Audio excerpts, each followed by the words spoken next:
শ্রেণীর মানুষ শুধুমাত্র ওয়াজ আর নসিহত, শুধুমাত্র আমলের নসিহত শুনতে চায়। আমাদের কাছ থেকে কিছু মানুষ শুধুমাত্র নামাজ রোজার ইবাদতের বয়ান শুনতে চায়। আমরা যখনই বৈষম্যের বিরুদ্ধে কথা বলি, আমরা যখন জুলুমের বিরুদ্ধে কথা বলি, আমরা যখন অন্যায় এবং অবিচারের বিরুদ্ধে কথা বলি, আমরা যখন জাতির স্বার্থ নিয়ে কথা বলি, তখনই আমাদের কণ্ঠ স্তব্ধ করে দেওয়ার জন্য পাশ্চাত্যের দালাল শক্তি, ইসলাম বিরোধী শক্তি তখন আমাদের কণ্ঠ চেপে ধরবার চেষ্টা করে। সেই আগল ভাঙার সময় এসেছে, সেই জড়তা ভাঙার সময় এসেছে। আগামী দিনে আমরা কথা বলবো, শুধু কথা বলবো না, বৈষম্যহীন একটি সমাজ গড়বার জন্য যদি যুদ্ধ করতে হয় যুদ্ধ করব, লড়তে হলে লড়াই করব। আমরা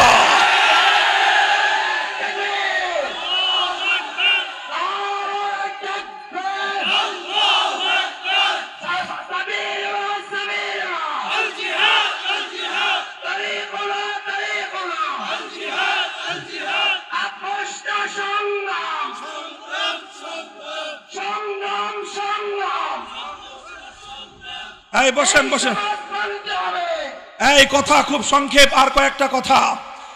এই যে তালিমে হিকমত, সমাজের মধ্যে আজ তালিমে হিকমতের মেহনত আছে। দাওয়াত এবং তাবলীগের মাধ্যমে তালিমে হিকমতের কিছু বিষয়, ইসলামের কিছু প্র্যাকটিক্যাল বিষয় দাওয়াত এবং তাবলীগের মেহনতের মাধ্যমে আসে না নাই? এই জন্য দাওয়াত এবং তাবলীগকে বলা হয় চলতা ফিরতা মাদ্রাসা। এখানে শুধুমাত্র থিওরি শেখানো হয় না, এখানে রাত দিন 24 ঘন্টা একজন মুমিনের জিন্দেগির আমলি প্র্যাকটিস করানো হয়। এটাই হলো তালিমে হিকমত। তালিমে হিকমতের আরেকটা প্ল্যাটফর্ম হলো দাওয়াতুল হক। এখানেও মানুষকে কোরআনে পাকের প্রত্যেকটা বিষয়ের উপর আল্লাহর পয়গম্বরের জিন্দেগি থেকে প্র্যাকটিক্যাল আমলি নমুনা শেখানো হয়। কথা বলেন ঠিক না বেঠিক? এরপরের কথাটা কানটা খাড়া করে একটু শুনেন। কিছু বিষয় আছে, আল্লাহর কোরআনের কিছু বিধান রয়েছে, অসংখ্য অগণিত বিধান কোরআনের মধ্যে রয়েছে, যেগুলোর বিষয়ে দাওয়াত এবং তাবলীগের মেহনতের মধ্যে আলোচনা করা হয় না। বহু বিধান রয়েছে যেই বিধানগুলো বাস্তবায়নের জন্য দাওয়াতুল হকের মেহনতের মধ্যে সেই কর্মসূচির রাখার সুযোগ নাই। কিছু বিষয় নিয়ে সেখানে মেহনত করা হয়।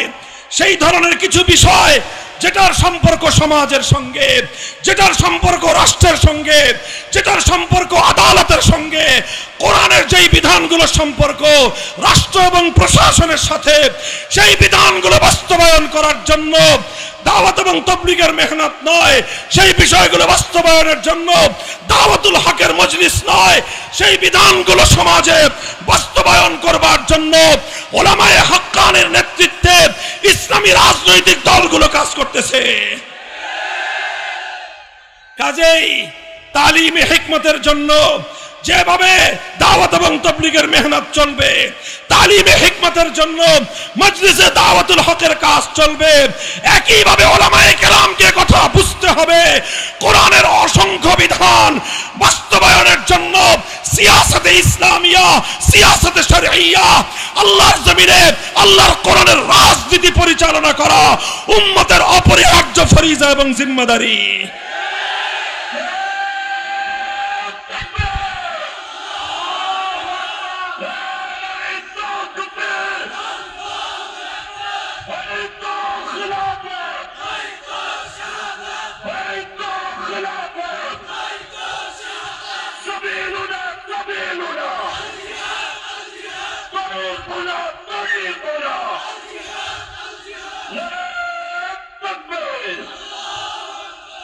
নবুয়তের এই দায়িত্বগুলো যেভাবে আজ সমাজের মধ্যে বাস্তবায়ন হচ্ছে, এর যে কোনো এক জায়গায় যারা আঘাত করবে তাদের বিরুদ্ধে গোটা উম্মত ঐক্যবদ্ধভাবে রুখে দাঁড়াতে হবে। তেলাওয়াতে কিতাবের মার্কাজ যদি আমাদের কোন মক্তব হিফজখানার বিরুদ্ধে কেউ চোখ তুলে তাকাবার চেষ্টা করে, সে চোখ উপড়ে ফেলতে হবে। তালিমে কিতাবের মার্কাজ মাদারেস গুলোকে যদি কেউ নেগলেক্ট করবার চেষ্টা করে, অসম্মান এবং অপমান করে, মাদারেস গুলোকে ধ্বংসের যদি কেউ পায়তারা করে, তার কালো হাত ভেঙে গুড়িয়ে দিতে হবে। একইভাবে দাওয়াত এবং তাবলীগের মেহনতকে ধ্বংস করবার জন্য আন্তর্জাতিক ইহুদিবাদী এবং হিন্দুত্ববাদী চক্রান্তকে রুখে দেওয়ার জন্য যা করতে হয় আলেম সমাজ তাই করবে, তাই করবে।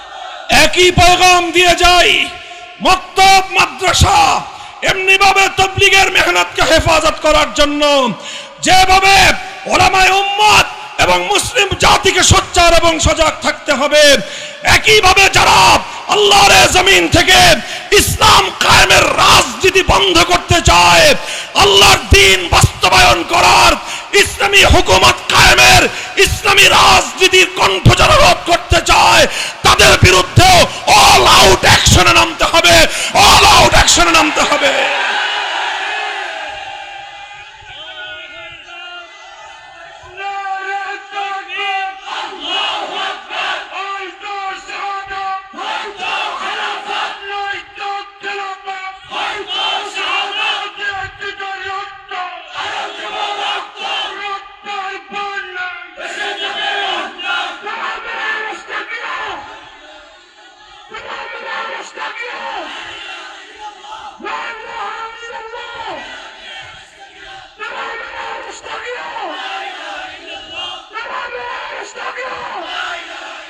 সংগ্রামী সাথী ও বন্ধুগণ, এই কথা খুব ভালো করে মনে রাখবেন। বিগত ফ্যাসিবাদী স্বৈরাচারী সরকার, স্বৈরাচারী যুগের নব্য ফেরাউন, ভিনদেশী ক্রীড়নক, ভারতের কৃতদাসী, এই আওয়ামী দুঃশাসনের সবচেয়ে বড় অন্যায়, সবচেয়ে বড় জুলুম যেটা ছিল সেটা হলো এই, তারা কোরআন সুন্নাহ বিরোধী কোন আইন তৈরি না করবার প্রতিশ্রুতি দিয়ে মদিনা সনদ অনুযায়ী রাষ্ট্র পরিচালনা করবার অঙ্গীকার করে ক্ষমতায় আসবার পর বারবার তারা আল কোরআনের রাজনীতি বন্ধ করবার পায়ে তারা চালিয়েছে। যারা ইসলামী সমাজ ব্যবস্থার কথা বলে, যারা ইসলামী রাজনীতির কথা বলে, তাদের টুটি চেপে ধরবার চেষ্টা করেছে। ফ্যাসিবাদের বিরুদ্ধে যারা লড়াই করেছে, সর্বাগ্রে রক্ত যারা দিয়েছে, তারা হলো হেফাজতে ইসলামের শাপলা চত্বরের বীর শহীদানরা। এই ফ্যাসিবাদের বিরুদ্ধে দ্বিতীয়ত যারা রক্ত দিয়েছে, তারা 2021 সালে মোদী বিরোধী আন্দোলনে হেফাজতে ইসলামের নেতৃবৃন্দ কর্মীরা। তৃতীয়ত যারা রক্ত দিয়েছে, তারা জুলাই আগস্টের 2000 বিপ্লবীরা। কাজেই মনে রাখতে হবে, শাহাদাতের যে রক্তের নজরানা আল্লাহর জমিনে দেওয়া হয়েছে, তার সবচেয়ে বেশি রক্ত গিয়েছে দেশে ইসলামপন্থীদের, সবচেয়ে বেশি রক্ত দিয়েছে আল্লাহর নবীর সৈনিকেরা, সবচেয়ে বেশি রক্ত দিয়েছে মাদ্রাসার ছাত্র শিক্ষকেরা। সুতরাং এই আগস্ট বিপ্লব পরবর্তী বাংলাদেশে যদি কেউ ইসলামী রাজনীতির ব্যাপারে, ইসলাম কায়েমের আন্দোলনের ব্যাপারে কোন ধরনের কটূক্তি করবার দুঃসাহস দেখায়, তার জিভ টেনে ছিঁড়ে ফেলতে হবে।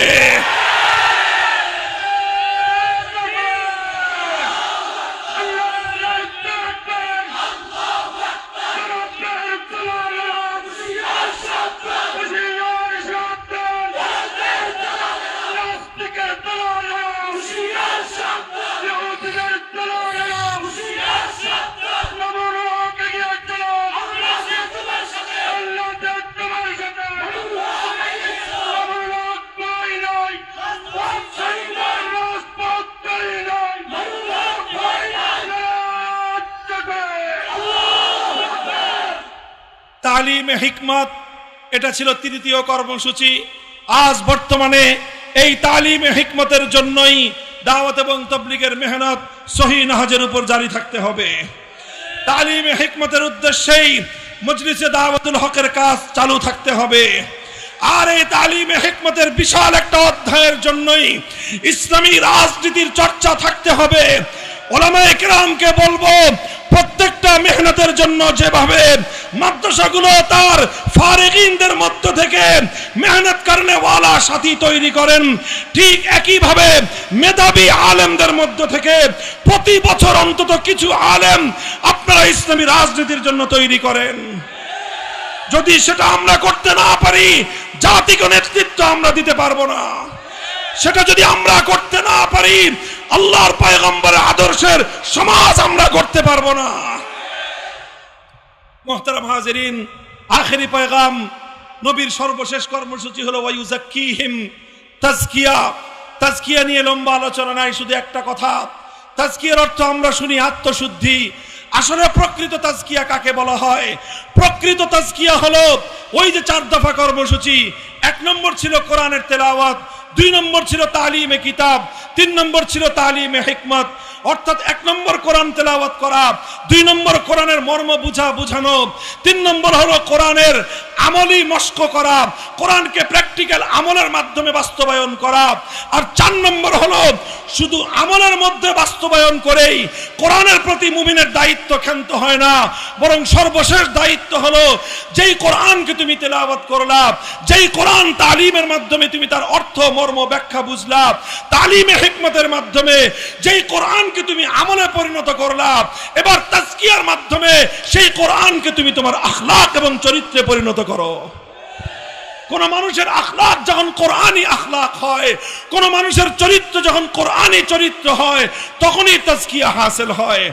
এই জন্য আল্লাহর নবী সম্পর্কে, নবীর সিরত সম্পর্কে, নবীর জীবনী সম্পর্কে সবচেয়ে সংক্ষিপ্ত অথচ সবচেয়ে পূর্ণাঙ্গ, কি বললাম? সবচেয়ে সংক্ষিপ্ত অথচ সবচেয়ে পূর্ণাঙ্গ, এর চেয়ে পূর্ণাঙ্গ নবীর জীবনী আর কেউ বলতে পারবে না। সেই পূর্ণাঙ্গ জীবনীটা কি? কানা খুলুকুহু আল কোরআন। কানা খুলুকুহু আল কোরআন। আমার নবীর জীবন কেমন ছিল, আমার নবীর চরিত্র কেমন ছিল, আমার নবীর চলাফেরা কেমন ছিল, আমার নবীর উঠা বসা কেমন ছিল, আমার নবীর কথাবার্তা কেমন ছিল, সব প্রশ্নের একই জবাব, কানা খুলুকুহু আল কোরআন। কোরআন যা বলেছে আমার নবীর চরিত্র সেটাই ছিল। তাজকিয়ার মাধ্যমে কোরআনী আখলাক তৈরি করতে হবে। প্রস্তুত থাকবো তো ইনশাআল্লাহ? এই তাজকিয়ার মাধ্যমে উম্মতের মধ্যে কোরআনী আখলাক পয়দা করার জন্য উলামায়ে হাক্কানি, মাশায়েখে আযম, তারা তরিকতের মেহনতের নামে, তাসাউফের মেহনতের মাধ্যমে, খানকাহি মেহনতের মাধ্যমে উম্মতের মধ্যে আজও কোরআনী আখলাক পয়দা করবার চেষ্টা তারা করে যাচ্ছেন।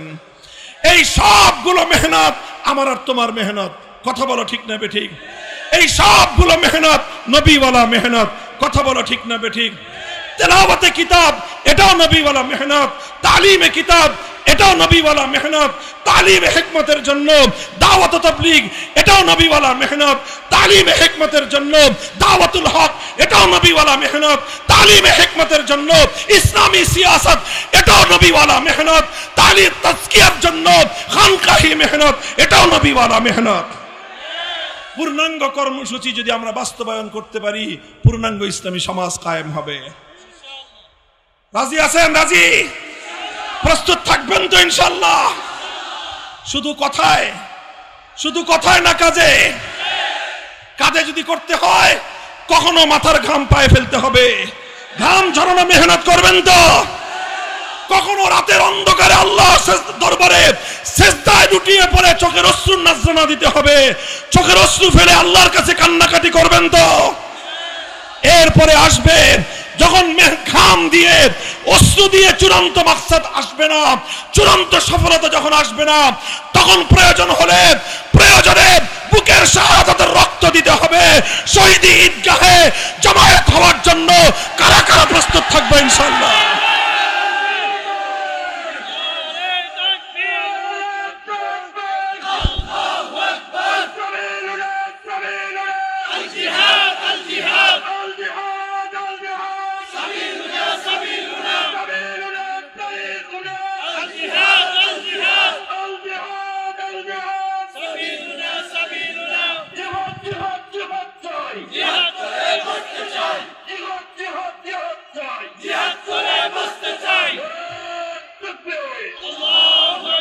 আল্লাহ কবুল করেন। এগুলা কি শুধু মুখের কথার কথা, শুধু গলার জোরের কথা, শুধু মাঠে ময়দানের কথা না, এগুলো শপথ আর অঙ্গীকার? বলেন, শপথ আর অঙ্গীকার কার সাথে? কার সাথে এই অঙ্গীকার? কার সাথে? রিজালুম মিনাল মুমিনিন আহাদুল্লাহ ওয়া রাসূলুহু, আল্লাহর সঙ্গে অঙ্গীকার। কথা মনে থাকবে তো ইনশাআল্লাহ? আল্লাহ পাক আমাদের সকলের অঙ্গীকারকে কবুল করেন, জীবনের শেষ মুহূর্ত পর্যন্ত এর উপর কায়েম দায়েম থাকার তৌফিক দান করেন।